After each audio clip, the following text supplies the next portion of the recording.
Hey yo, print went to data, calls went to text, planes turned to drones, robotics in effect. Everybody using apps just to place a few bets. With Media 2.0, what's coming next? Well, Adam, great to have you back on New Media 2.0. And most people who are listening to this would have heard you talk and know your association with Act Capital Partners before. But for those that haven't, why don't you start by just introducing Act Capital Partners and what you guys look to invest in? Yeah, fantastic. Thanks for having us back, Chris. So at Capital Partners, we are a media-focused venture capital fund, or we actually prefer to label ourselves as private capital. We are focused entirely on unlisted media opportunities with a global focus. Obviously, today's discussion, which is going to be, as I believe it, around NFTs, have become very relevant within the media sector. But at Capital Partners, we really do. We have a group of investors. We help them access global media opportunities. And a lot of people in the industry say that my due diligence is second to none. And I've scoured the entire globe looking for an NFT expert. And I've stumbled across you. So maybe talk the viewer through what NFTs are, because there'll be a lot of people that have never heard of the term non-fungible tokens before, what they are, and perhaps how they affect the media industry, which is one of your areas of expertise. Yeah, sure. Look, it's interesting. There's probably fewer people that haven't heard of NFTs now, but there's a hell of a lot of people that have no idea what they actually are. Yeah. And I think your point about finding experts is really valid. From all of our discussions, you tend to have people that are either evangelists who are out there just selling the hype, or you've got the naysayers, the traditionalists that are sitting there just going, this is all a bunch of baloney, and what does it actually mean? I think we fall more on the pragmatic side, which is that blockchain as a technology is really interesting. I don't think it's going away. The analogy I give is it's a bit like the internet when it came along, and there was all the hype around what is this thing that is the internet. The technology, the underlying technology was fabulous. But what we find is that often when there's a new technology, markets act irrationally, and there's a huge inflow of money to something that people just don't understand. So the best way of describing non-fungible tokens is, if we think about what is fungible and currency, or from a blockchain perspective, Bitcoin is fungible, it's interchangeable. One Bitcoin can be interchanged for another, currency can be perfectly interchangeable. A non-fungible token is an item that is unique. It can't be transferred. Each token is effectively a unique token and therefore non-fungible.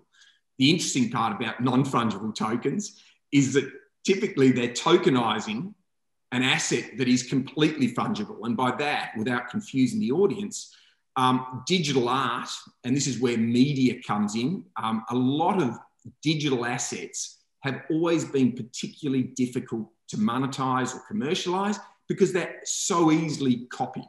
Yeah. A digital file can be completely replicated, whereas a Monet painting, you have an original, and yes, you can make copies of it, but the original is still obvious. So you're really talking about a way to authenticate digital property, really, which we haven't really been able to do before now. Is that fair?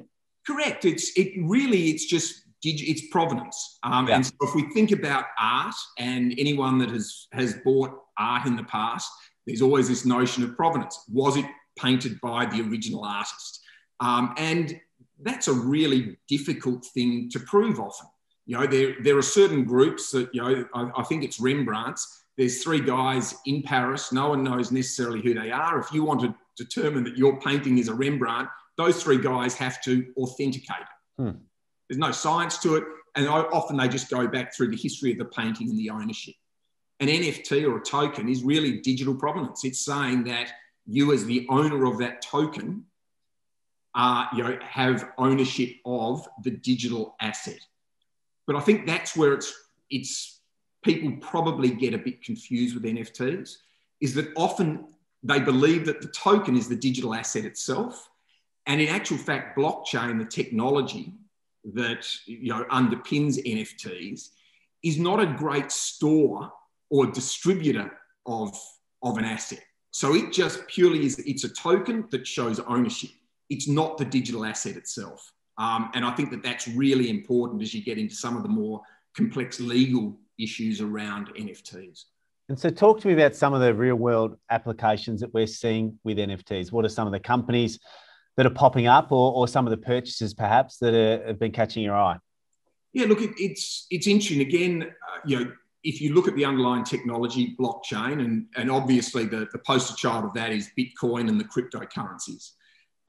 What you've then found is a lot of people looking for other opportunities for blockchain.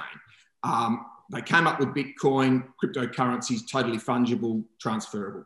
The NFT is another evolution of how blockchain can be utilised.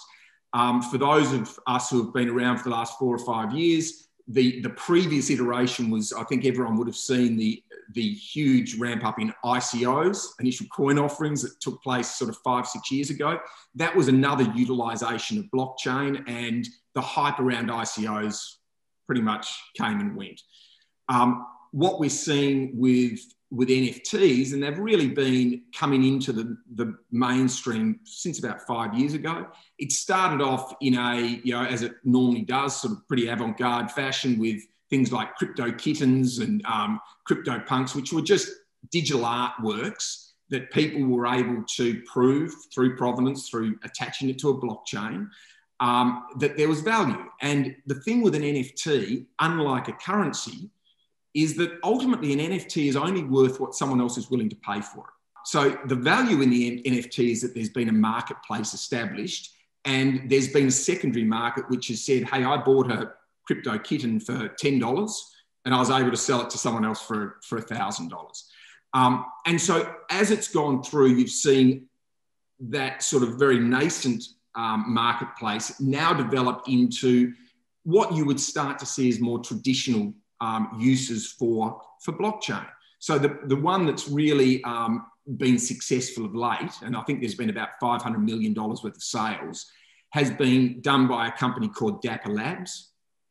Now, Dapper Labs were the original people behind crypto kittens, I think it was. It might have been crypto punks, but crypto kittens.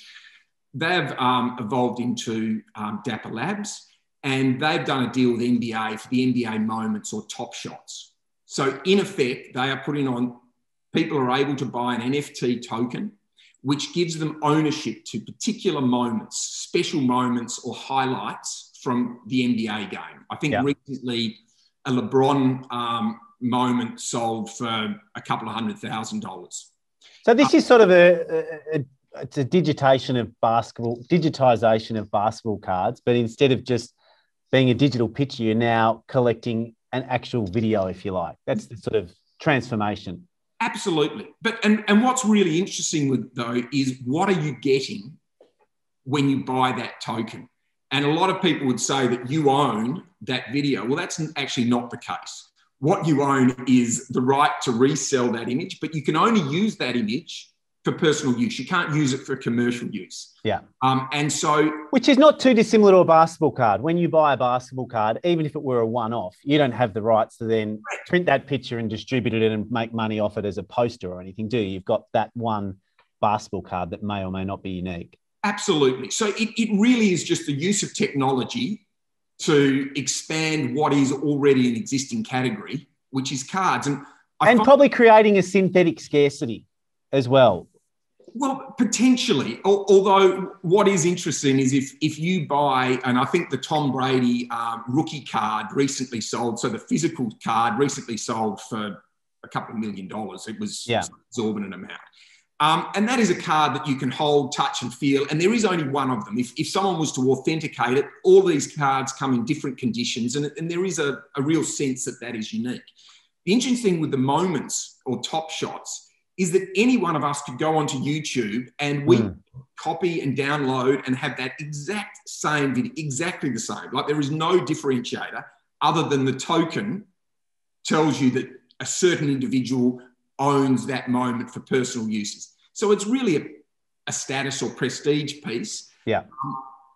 Is it a bubble? I suspect that you'll find that it is, that, the popularity of football cards and baseball cards, netball, have all gone up and down over time.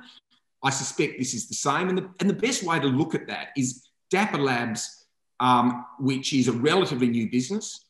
It raised a round of about 300 million earlier on this year at a valuation of 2.6 billion. It's just gone and done a new raise only several weeks after that initial raise at a valuation of 7.5 billion. Now, to me, if you look at that in an irrational market, you see these things happening. When it becomes more rational, I think what you'll find is that the value that is created through this new technology will actually revert back to the norm. So what do I mean by that? If you have a look at Topps, so I'm not sure if you're familiar with Topps, but Topps has been around for about 90 years. They do Premier League cards. They've done Major League Baseball cards for the last 70 years. Topps was bought out of administration, I think it was by Michael Eisner, the ex-Disney CEO, for about $320 million. It's about to go public again through a SPAC, and the valuation, they think, will be about 1.2 billion. It's just about to release, surprise, surprise, an NFT for baseball cards, Major League Baseball cards. Is there really any difference? You know, the Dapper Labs use Flow, which is a blockchain that they have, proprietary one that they've created. The guys at Topps use Wax, which is another blockchain. But ultimately, I think what you'll find is the value that is being created is actually in the content owners, the Major League Baseball and the NBA and these other content owners that ultimately will recognise where the value resides, and that is that it's the cards themselves and the fact that they're NBA cards provide you with that value. And I suspect that the valuation of Dapper Labs at $7.5 billion is going to be relatively irrational once the markets begin to treat NFTs as more of a normal technology. You mentioned the value that'll be retained by the sporting bodies, but with so many NFTs built on top of Ethereum, yep. Do you see that as being potentially a bit of a catch-all for investors that maybe don't have the time to look at Decentraland and decide if virtual land is well-priced or expensive, but still want some exposure that's quasi-institutional grade now? Do you see that as being a more realistic way to play it as almost a catch-all rather than trying to pick individual NFT winners? Look, I suspect that there will be platforms, and Ethereum seems to be the big winner at the moment when it comes to the blockchain that's being utilised for NFTs. But as I said, there's Flow, which is another one. There's Wax. There are a myriad of these. And it's why I tend to look at blockchain more as a commodity. It's more, if you look at the internet, it was a technology available to all, and it's who is going to exploit it best. If you were to place a bet now in terms of which blockchain is going to get some market leadership, then you quite possibly would look at a platform like Ethereum. Where it's really interesting with blockchain is around, and where I say that the content owners or the authors, the originators of the content could be the big beneficiaries of blockchain, is that through the smart contracting. So if you look at blockchain, it doesn't, as I said, it's not the store of the digital asset itself. It's just a whole lot of numbers and widgets and whatever that denote ownership. But there's smart contracting that runs through that. And through that smart contracting, the original owner of the creator of the content is actually able to say that for every resale of the NFT, they receive a cut of the monies.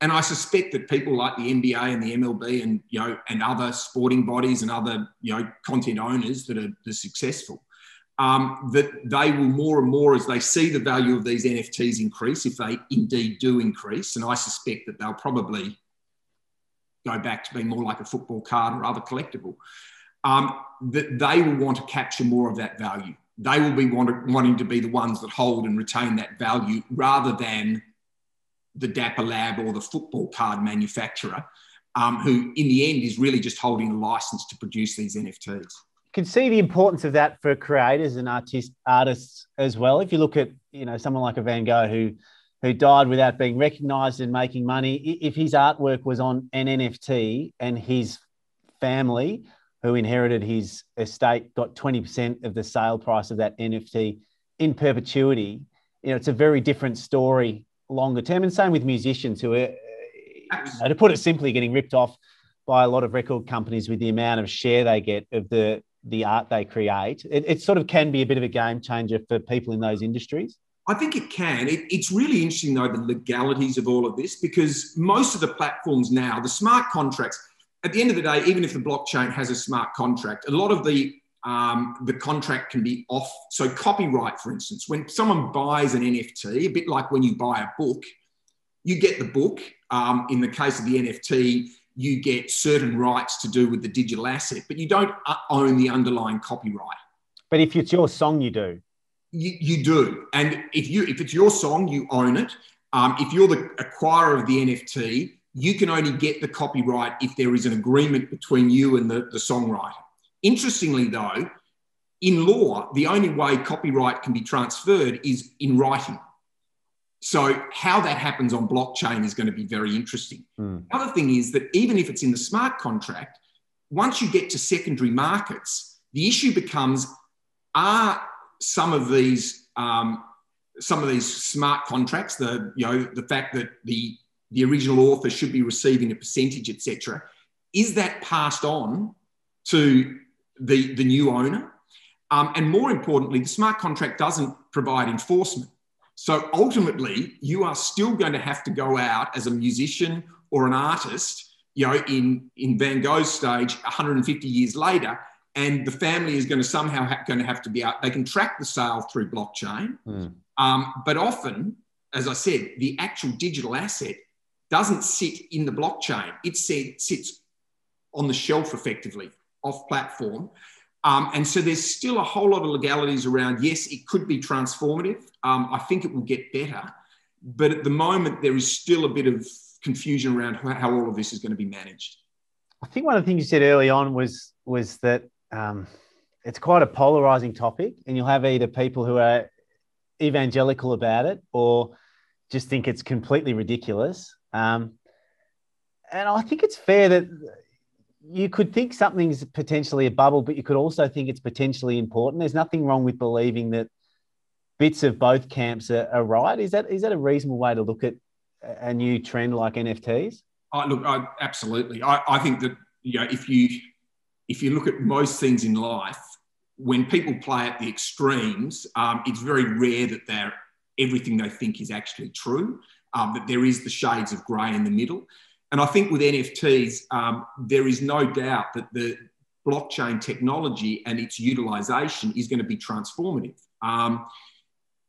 What is interesting, the evangelicals seem to be suggesting that it's creating a whole new asset class. Now, my thought would be that a football card is a football card. It's just that new technologies allow you to distribute and to build that market in different ways. An NFT, which is associated with a football card, is still a football card and falls within that asset class. Just like with property, a lot of people are talking about the use of NFTs for property. And interestingly, there's two types of property these days. There's physical property and then there's digital property. So we'll go to the physical property first.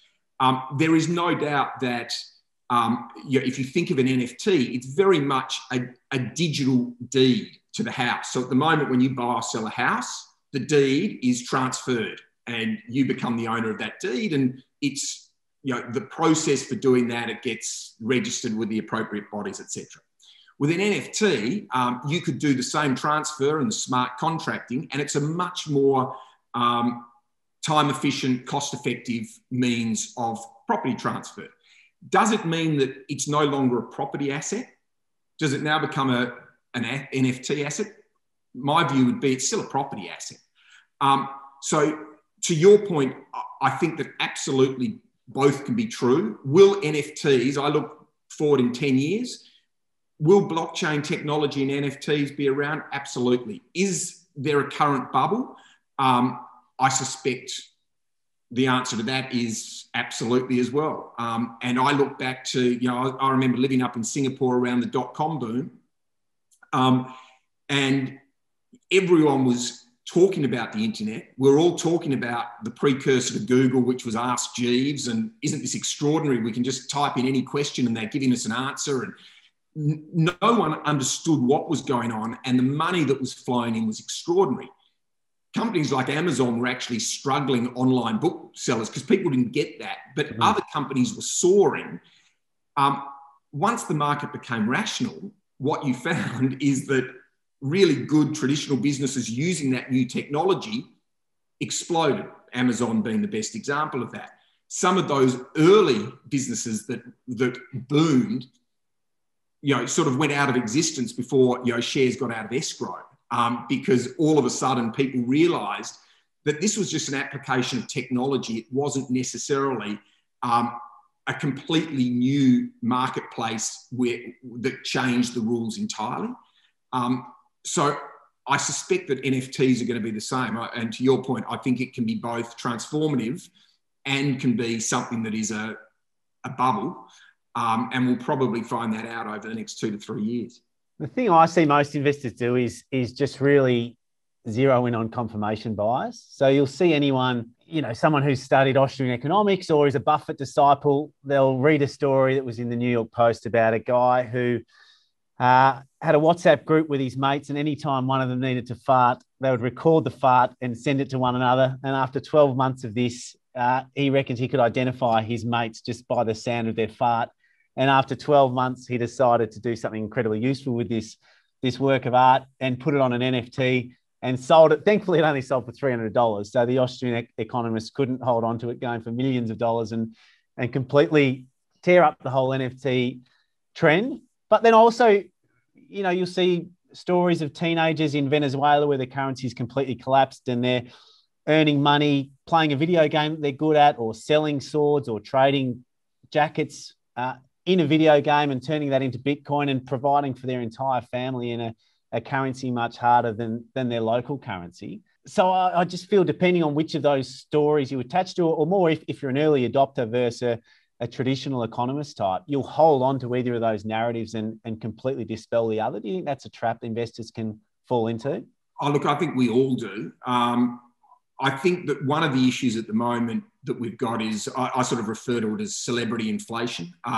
There seems to be a lot of self-motivation around building the hype around NFTs and, obviously cryptocurrency. We're finding this, the fact that there's been this social media, it's all happened in the era of social media. You've now got, huge celebrities that are promoting this initiative. Tom Brady's just gone into, he's created his own NFT business, which is presumably going to create NFTs around, effectively he's creating a trading card company. Now, if Tom Brady had gone out and invested into a traditional trading card company, people would have scratched their head and gone, what's the guy doing? I suspect he is taking advantage of the hype that is around these markets. What's interesting, though, you talk about gaming, and with the internet, really the driver of a lot of the innovation and initiatives within the internet was the porn industry. And the porn industry often is an early adopter of a lot of these things. In this instance, it's been gaming. And if you have a look at it, for most of us, we find all of this quite foreign. But if you speak to your kids, the 14-year-old kids who know the yield curve of the cost of a sword within Fortnite, it's because within the gaming sector, NFTs or the use of NFT is quite common. It's quite commonplace. And we all look at it and go, what are you talking about? At the moment, for instance, you can go and buy digital land. You can go inside, you can buy a property with cryptocurrency and you can sell it for real money. And you can do that, but you can buy digital land in a video game, or you can buy digital land that, the Golden Gate Bridge, or that replicates real assets in the real world digitally. There's all that means lots of different things in and of itself, doesn't it? It does. And look, we all look at it with a bit of like, what is all this about? But, the analogy I'd give is that we're all quite comfortable going out and you might buy a Ralph Lauren t-shirt for a couple of $100 because you want the status of having Ralph Lauren. The fact is it costs the same to produce as probably a t-shirt from Cotton On. It's a status piece. And a lot of kids, and not just kids, but a lot of people live within digital communities. They spend all their time within these digital communities. And it's status. It's status to own the Golden Gate Bridge or to own a great block of land in a digital community and to build on that. It's just a new way of recognising status and portraying yourself within a community. And a lot of these communities, particularly, through the COVID period, these digital communities are very important to people. NFTs and blockchain has enabled the transfer of a lot of those assets, because now for the first time, you can actually quite credibly show provenance. You can show digital certification that, yes, I own that piece of land, or I own that sword or that skin within a game. And what's more, there's secondary markets to sell it. And within these metaverses that have been created, there are even platforms now that let you trade between metaverses. Again, it all seems very foreign to us because obviously none of this existed when we were 14, 15. But believe me, it's not going away. It's very much part of today's economy. And the use of blockchain is a really neat way of being able to provide value and create that ownership or provenance for digital assets, which previously you hadn't been able to do. I think too, like if you go back far enough, you could think about what generations ago would have thought was ridiculous. And you mentioned the branded white T-shirt. If 400 years ago you'd have told someone you were going to charge them 100 times the price of a plain white T-shirt because it had Louis Vuitton written on it, that would have just seemed the most ridiculous thing in the world to someone who was looking at these T-shirts, and for all intents and purposes, they were the same thing.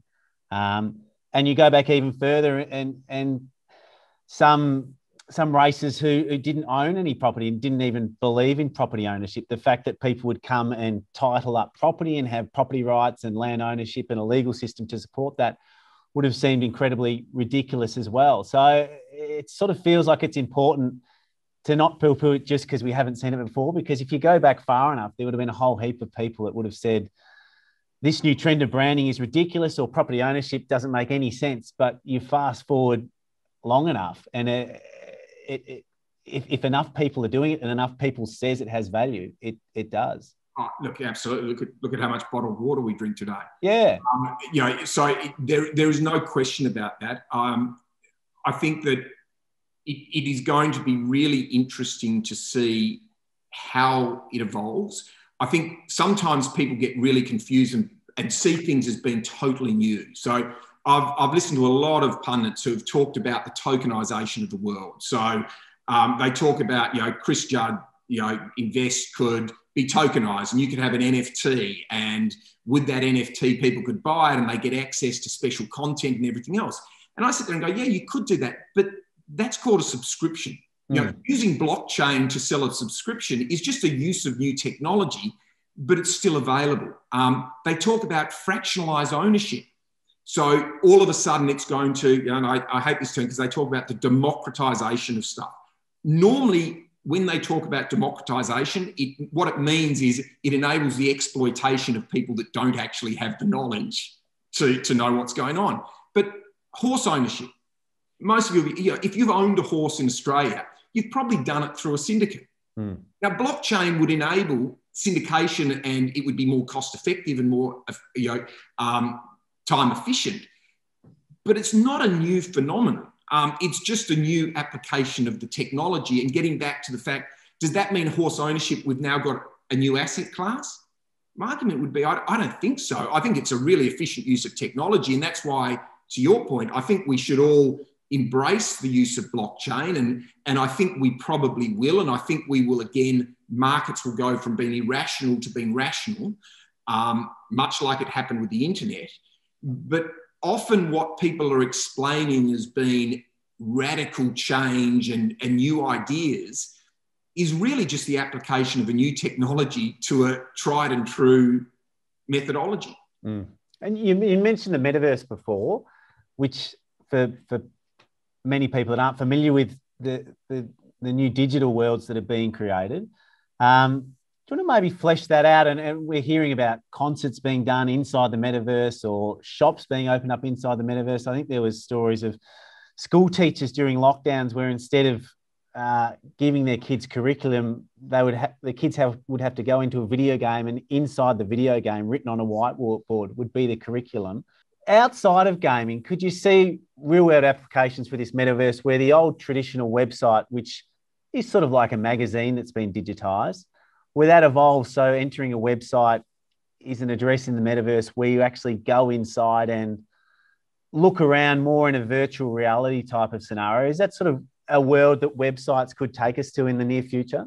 Oh, look, I think there's no doubt that will be the case, and there's a lot of applications. So the metaverse is really just an online universe.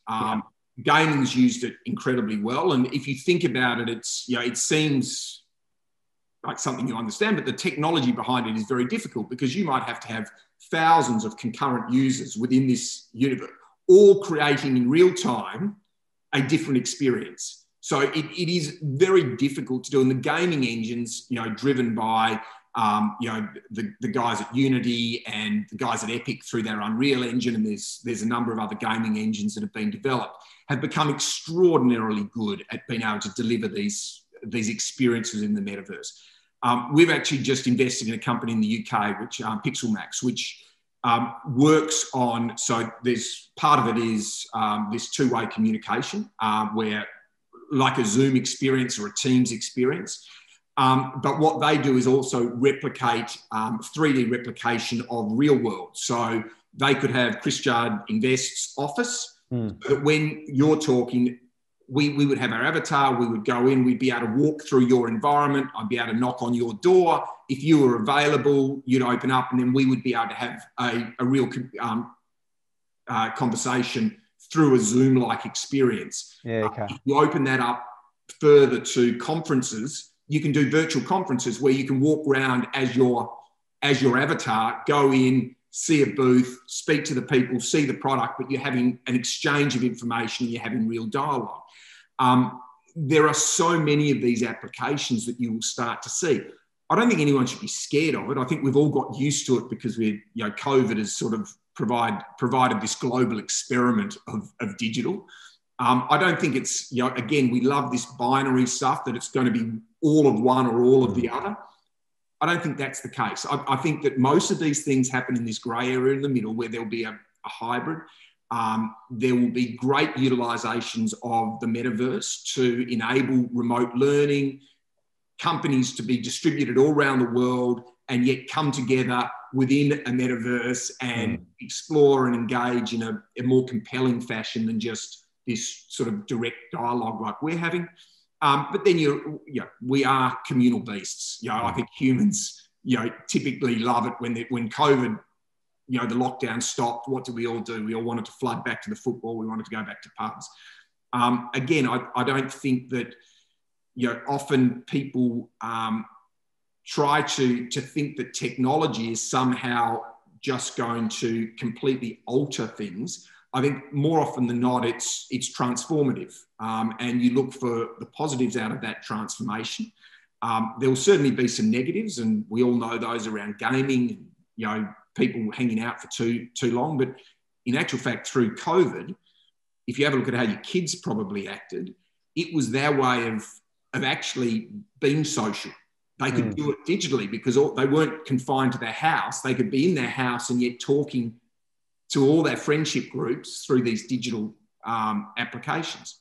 And the idea of being in a metaverse and having an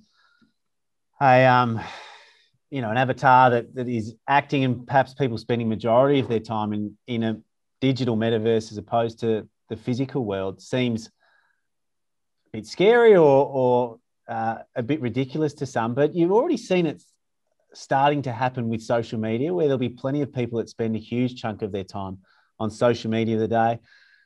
Many of the people have high status on social media that they don't have in the physical world. Many of the people pretend that they're a big tough guy on social media that they would never do in the physical world because they'd get bashed. So we're already seeing people, and you'll find people spend more time often where their status is bigger. If that is online, they'll spend more time online, often under a pseudonym. If it is in the physical world, they probably enjoy that world more. Do you think this is just a natural evolution of what's already started? And could we see a world where some people are spending 60 to 70% of their time as an avatar in the digital world, where they've got a lot of status, and gradually pull away from the physical world? Look, I personally, I don't think it will go, again, I'm always big on where the extremes are. I think you'd probably find, scarily, that there are already people that spend 60-70% of their time in these artificial worlds. And in some respects, that might be a good thing for that individual. Professional video game players would be, for instance, where they may not be in an actual metaverse, but they're playing a video game for the majority of the time they're awake.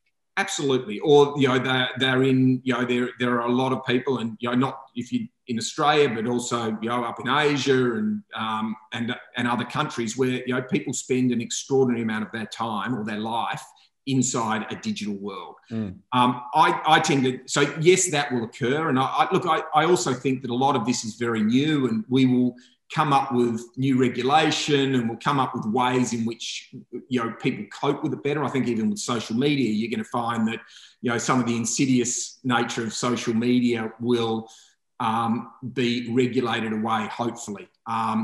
But, you also can look at what are the advantages of all of this, whether it be from education or health, from a business perspective. Like if you've got a company, look at Amazon at the moment. They've employed 500,000 people over the last 12 months. 500,000 people. It's just extraordinary. 1,500 people a day.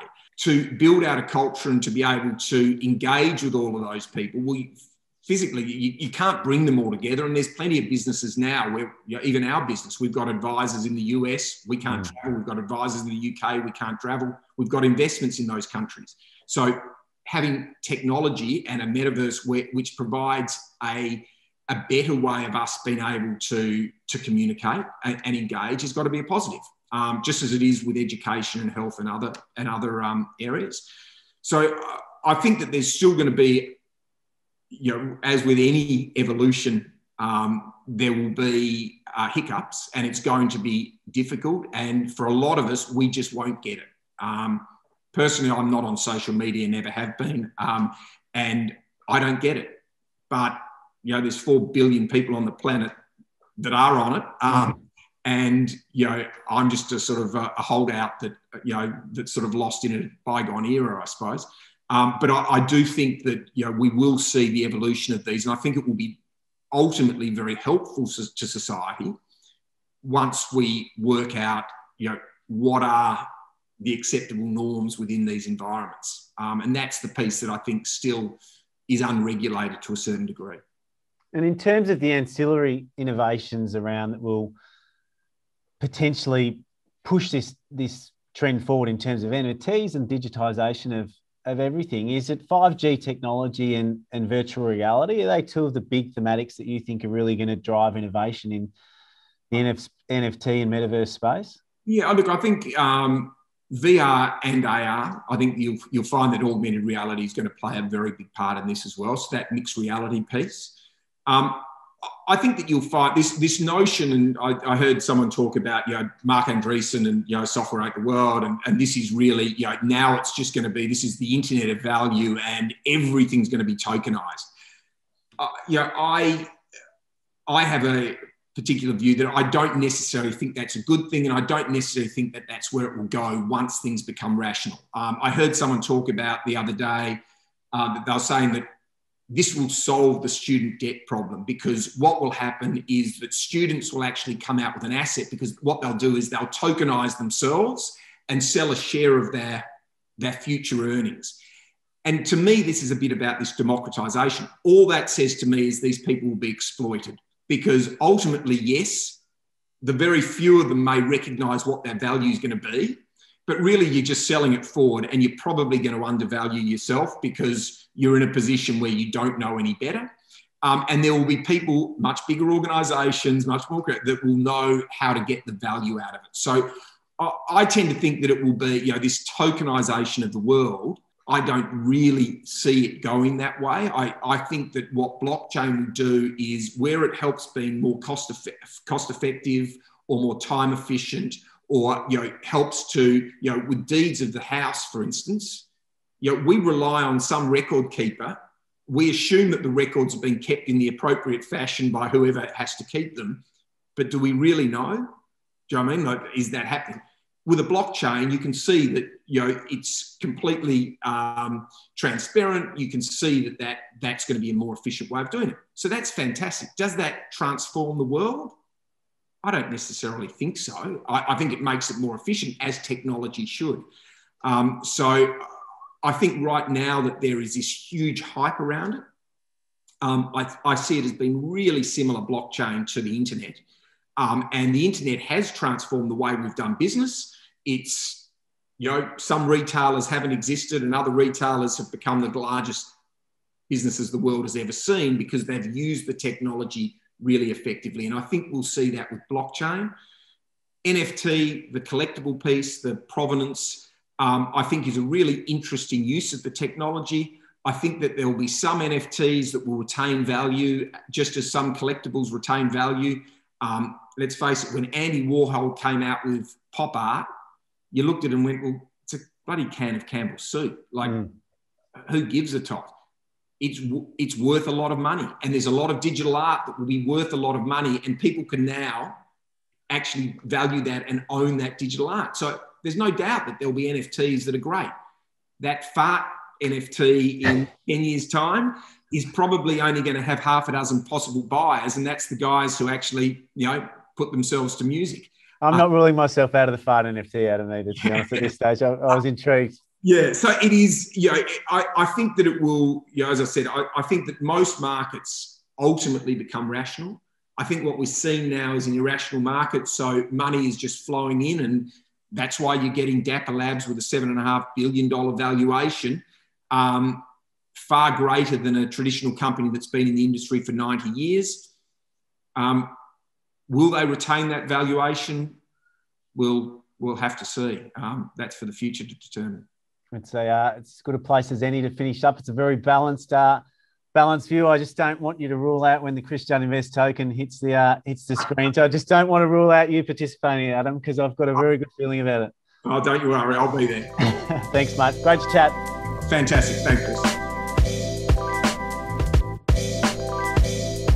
If you're enjoying New Media 2.0, make sure you subscribe to Chris Judd Invest.